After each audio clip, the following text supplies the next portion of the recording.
ใจอาวรนำน้องบ่หาย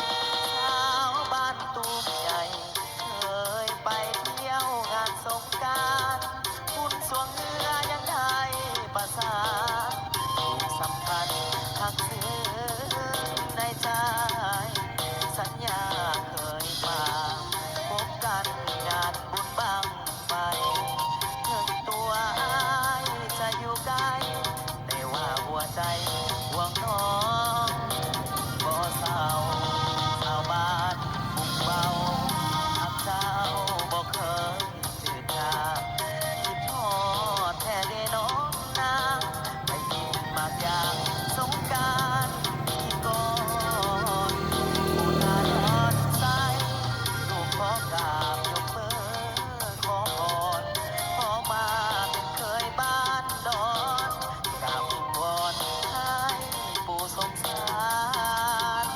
สาวบ้านตุ้มน้อยใจลอยคิดทอดที่ดีทักลายสาวบ้านปากดีบ่ได้พบผ่านผู้สาวหัวดอนยามนอนน้องอย่าลืมกันส่งแห่งใจให้น้องทุกวัน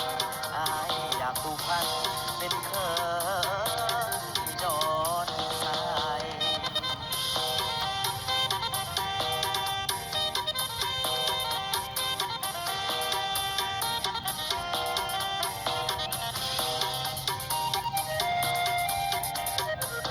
สาวบ้านบุงเบา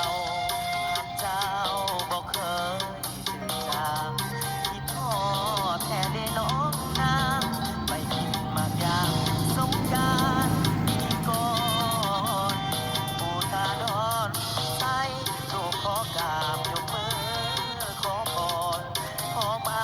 เป็นเคยบ้านดอนกราบวิงวอนให้ปู่สงสารสาวบ้านตูมน้อยชายลอยคิดทอดอีหลีหากหลายสาวบ้านมากมีดนดีบ่ได้พบผ่านผู้สาวหัวดอนถามก่อนน้องอย่าลืมกันส่งแหงใจน้อง